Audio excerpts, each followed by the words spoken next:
इंदौर के महू में कुछ कट्टरपंथियों को चैंपियंस ट्रॉफी में टीम इंडिया की जीत का जश्न मनाना रास नहीं आया। जीत का जुलूस निकालने वालों पर पत्थरों की बरसात हुई और महू को हिंसा की आग में झोंक दिया गया। लेकिन अब इन उपद्रवियों पर कानूनी शिकंजा कसना शुरू हो चुका है। पुलिस एक्शन मोड में है और अब कट्टरपंथियों पर एनएसए लगाने की तैयारी है। महू हिंसा को लेकर सोमवार को देर रात तक पुलिस का ताबड़तोड़ एक्शन देखने को मिला। मामले में 17 नामजद सहित अन्य उपद्रवियों के खिलाफ एफआईआर दर्ज कर ली गई, जिसमें मोती महल टॉकीज के पास भड़की हिंसा को लेकर बड़ा खुलासा देखने को मिला। महू में माहौल किसने खराब किया, इसका अंदाजा आप एफआईआर कॉपी में दर्ज नामों को देखकर लगा सकते हैं। पुलिस ने अब तक हिंसा फैलाने और माहौल खराब करने के आरोप में 13 दंगाइयों को गिरफ्तार किया है। साथ ही वीडियो फुटेज के आधार पर नकाब पहनकर पथराव करने और पेट्रोल बम फेंकने वाले उपद्रवियों की पहचान की जा रही है। सोशल मीडिया पर अफवाह फैलाने वालों पर पैनी नजर है, जिससे कोई झूठी खबर फैलाकर फिर माहौल न बिगाड़ सके। जो एफआईआर हुई थी उसके आधार पर अभी तक जो अंतिम जानकारी मैंने ली थी कि 13 लोगों को उसमें गिरफ्तार भी किया गया है। कुछ लोगों के खिलाफ हम लोग रास्ता की भी कार्रवाई करेंगे। कुछ अन्य भी एफआईआर इसमें लॉन्च होने की संभावना है, जिस तरीके से लोग आ रहे हैं और वीडियोस देख रहे हैं। दरअसल एफआईआर में पीड़ित फरियादी ने बताया कि उपद्रवियों ने इस प्लान को अंजाम देने की साजिश पहले से कर रखी थी, जिसके लिए उन्होंने बाकायदा पत्थर भी इकट्ठा किए थे। महू के बाजार चौराहे पर हिंसा के निशान साफ देखे जा रहे हैं, जिसको देखकर यह अंदाजा लगाया जा सकता है कि किस हद तक इस साजिश का जाल बुना गया। हिंसा और बवाल के बाद अब महू में हालात सामान्य हैं, लेकिन ऐसे में इस साजिश वाले एंगल को देखकर यह सवाल उठ रहा है कि आखिर ये कौन लोग हैं जो रहते तो भारत के अंदर हैं, लेकिन इन्हें भारत माता की जय और भारत की जीत हजम नहीं हुई। Bureau report, Republic Bharat. और अब बड़ी खबर राजधानी दिल्ली के सदर बाजार से, जहां पर सर्च ऑपरेशन चलाया जा रहा है। ये बड़ी जानकारी, 2 अवैध बांग्लादेशी पकड़े गए हैं और अब ऐसे में पुलिस सर्च ऑपरेशन चलाएगी। सदर बाजार में बांग्लादेशी घुसपैठियों की तलाशी होगी। सदर बाजार से 2 अवैध बांग्लादेशी पकड़े गए हैं, जिसके बाद से अब सदर बाजार में पुलिस सर्च ऑपरेशन चलाएगी और यहां पर ढूंढा जाएगा कि अवैध बांग्लादेशी कहां पर छिपे हुए हैं, कहां पनाह लेकर रह रहे हैं। ये जानकारी मिली है कि 2 अवैध बांग्लादेशी यहां से पकड़े गए हैं। 2 तस्वीरें आप देखिए, 5 बांग्लादेशी दिल्ली से अब तक पकड़े गए हैं। वहीं अगर असम की बात करें तो यहां पर भी रोहिंग्याओं के बारे में पता चला है। पूरे देश भर में यही ड्राइव चल रही है। कहीं से 5 बांग्लादेशी पकड़े जा रहे हैं तो कहीं से 4 बांग्लादेशी यानी कि असम से गिरफ्तार किए जा चुके हैं।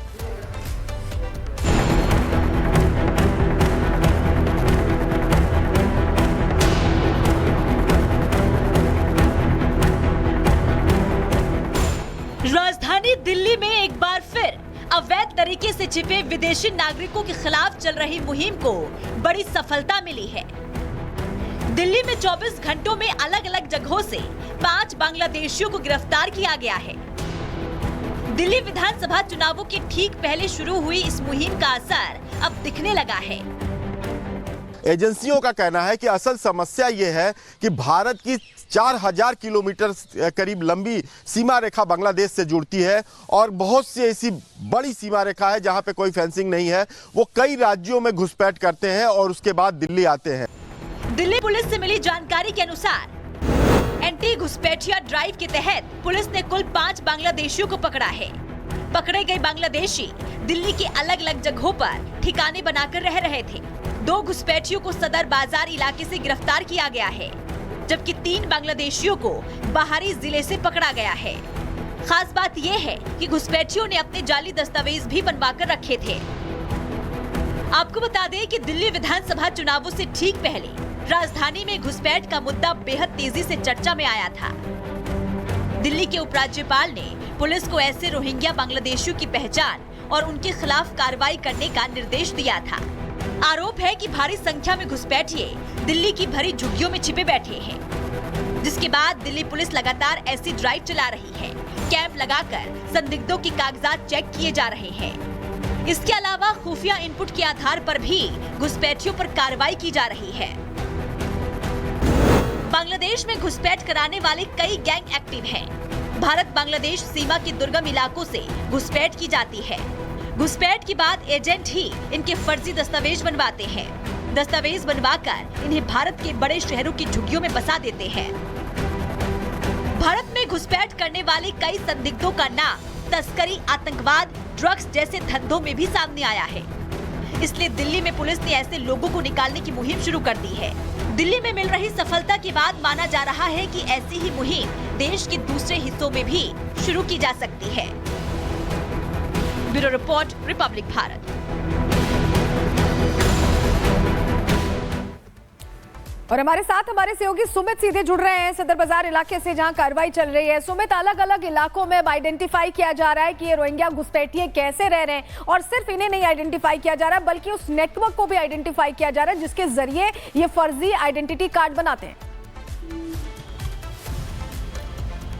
बिल्कुल, और पूरे देश के अंदर ये ड्राइव इस तरीके चल रही है। राजधानी दिल्ली की अगर हम बात करें तो सदर थाना इलाका जहां पर इस वक्त हम मौजूद हैं, जहां पर बड़ी कार्रवाई की गई। 5 जो बांग्लादेशी उन्हें पकड़ा गया है, और आप यहां पर देखिए जहां पर 2 बांग्लादेशी जिन्हें सदर थाना के अंदर यहां पर रखा गया, मोहम्मद बिलाल और मोहम्मद फारूक, ये 2 बांग्लादेशी जिन्हें कल पकड़ा गया था। ड्राइव जिस तरीके से पूरे सदर इलाके में चलाई गई थी, और इसके अलावा 3 जो हैं वो बाहरी जिले नागलोई इलाके की तरफ जो है बांग्लादेशी, यानी कुल मिलाकर 5 राजधानी दिल्ली के अंदर ही बांग्लादेशी को पकड़ा गया है। मोहम्मद बिलाल और मोहम्मद फारूक जिन्हें थाने के अंदर रखा गया, उसमें से मोहम्मद जो बिलाल है वो पिता है, और जो फारूक है वो बेटा है, यानी ये दोनों बाप बेटे हैं जो लंबे वक्त से दिल्ली के सदर इलाके में यहां पर रह रहे थे। और बड़ी बात यह है कि जो इसका पिता है बिलाल, उस पर लूट का जो मामला है वो भी दर्ज है, और इसीलिए बांग्लादेशियों के खिलाफ ये बड़ी कार्रवाई लगातार जारी है। और बड़ी जानकारी आपको दें सदर इलाका, क्योंकि आज एक बार फिर से ड्राइव यहां पर चलाई जानी है, और इससे पहले भी जो तमाम डॉक्यूमेंट्स वेरिफिकेशन का काम पुलिस की तरफ से यहां पर किया गया था, जो अलग अलग इलाकों में लोग रह रहे हैं उनके आधार कार्ड के जरिए, उनके आइडेंटिटी कार्ड के जरिए उनकी पहचान यहां पर की जा रही है,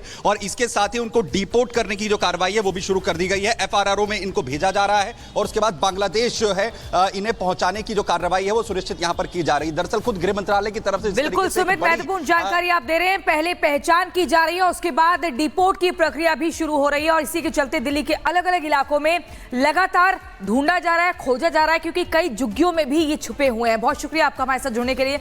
इसी बीच एक बड़ी खबर दर्शकों को बता दें, राजधानी दिल्ली के आनंद विहार में 3 लोग जिंदा जले। झुग्गियों में आग लगने से 3 लोग जिंदा जले हैं। ये दुखद खबर दिल्ली के आनंद विहार से, जहां पर झुग्गी में आग लगने के बाद 3 लोग जल गए हैं, झुलस गए हैं। एक रिपोर्ट आपको दिखाते हैं। आनंद विहार के एजीसीआर इनक्लेव में देर रात आग लग गई। आग की चपेट में आने से 3 लोग जो है वो उनकी मौत हो जाती है, एक उसमें से गंभीर रूप से घायल हो जाता है। मेरे पीछे ये झुग्गी आपको नजर आ रही होगी, अभी फिलहाल झुग्गी नहीं दिख रही होगी, ये पूरी तरह से राख आपको नजर आ रहा होगा, लेकिन इसके पहले यहाँ पे एक झुग्गी हुआ करती थी। इस झुग्गी में 4 लोग रहते थे जो यूपी के रहने वाले बताए जा रहे हैं, लेकिन यहाँ पे आग लग जाती है जिसकी वजह से 3 लोग जो है पूरी तरह से